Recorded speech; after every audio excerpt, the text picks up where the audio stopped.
Hi, my name is Craig Fairway, and welcome back to another episode of Behind the Songs. Today we're going to talk about a song I wrote called Ever Beating Heart, or Your Ever Beating Heart. This was written probably somewhere around 1996. I don't actually recall for sure, but somewhere around in that era. At the time, there was a recording artist who was popular by the name of John Cicada. I admired his sound, I admired his vocal style, and sort of the feel that he was bringing forward with his music. So I was very influenced by that when I wrote this song. And when I played the song to my manager at the time, he immediately picked up on it. He's like, John Cicada. It's like, yeah. But now keep in mind that musicians borrow from other musicians all the time. We hear stuff and we go, man, I want to try that. I want to do that. I want to, obviously we can't copy the song that somebody else wrote, but we can borrow, sort of the style. Just think of how many bands were influenced by the Beatles. Think of how many bands influenced the Beatles. So, it's okay to borrow. And as a matter of fact, there's a saying amongst us music folk. What's the saying? Amateurs steal, professionals borrow. And so that's the saying, and we do borrow ideas from other artists all the time. Everyone does that. So I borrowed the idea for this song, basically the sort of the drums, the way they and the piano arpeggios, and the chorus, where in the chorus, there's more than one of me singing. I overdubbed several of my voices, as you can hear now. So it sounds like a chorus of people singing. And then I sang over top of that as sort of just, sort of answering back to the chorus. The song is about basically what the title says. Well, the title's Your Ever Beating Heart. But the premise behind the song is to, listen to your heart, listen to your gut, trust your feelings, trust your intuition. The first verse in the song talks about a woman who sort of left a relationship in order to start another relationship. It says, how still the night can be when she's alone. She's been through the dark before. A tattered heart, bearing lessons learned so well, jumped into the ring once more. And the ring being jumping into the ring, meaning the boxing ring or the circus ring or whatever, the center of something, jumping in and starting over again, and playing another game or whatever. But the significance of the word ring also has to do with that, the wedding ring. So obviously somebody was married, got divorced, and got remarried, jumped into the ring once more.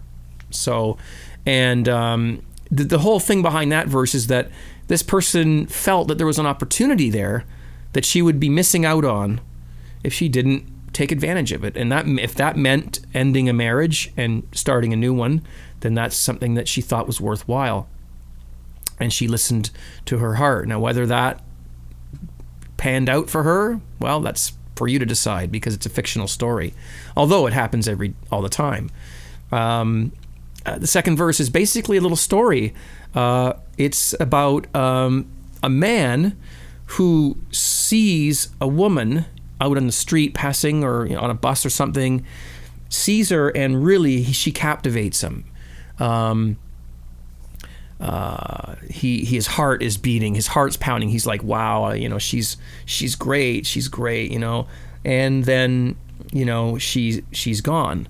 But at the same time, she's thinking the same thing about him, So it says, she caught his eye like a diamond in the waist.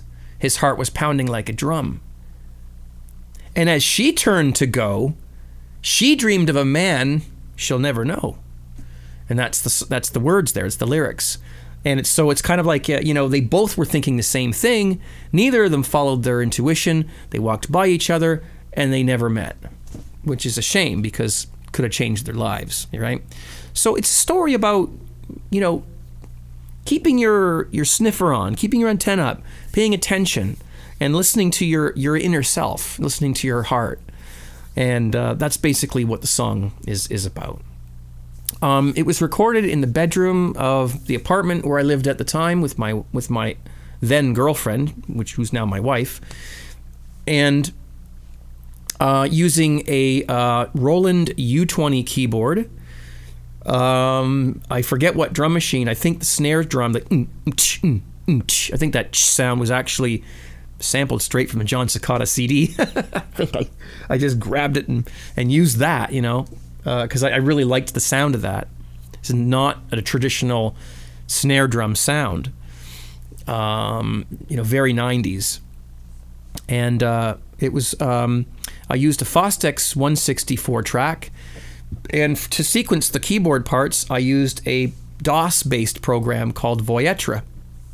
And for those of you who remember MS-DOS, it was not a Windows program. It was, just good old DOS, and it was very primitive. And I believe the computer was, must have been a 386 SX with turbo.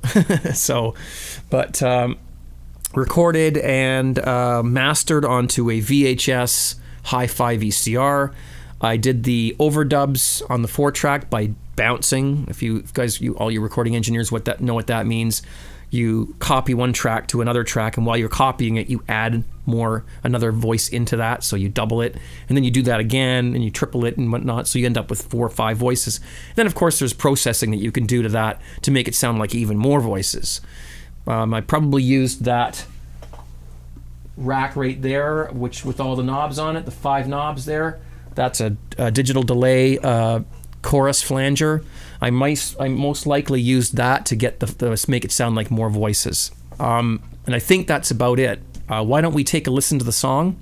And the lyrics will be up on the screen. I really appreciate you watching and listening, and I hope you enjoy the song Ever Beating Heart. Thanks.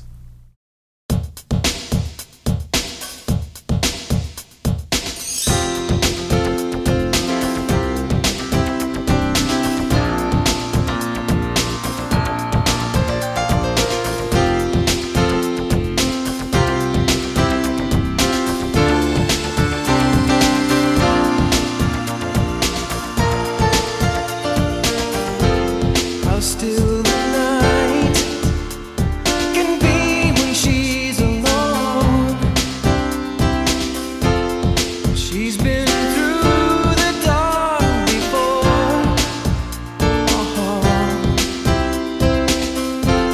A tattered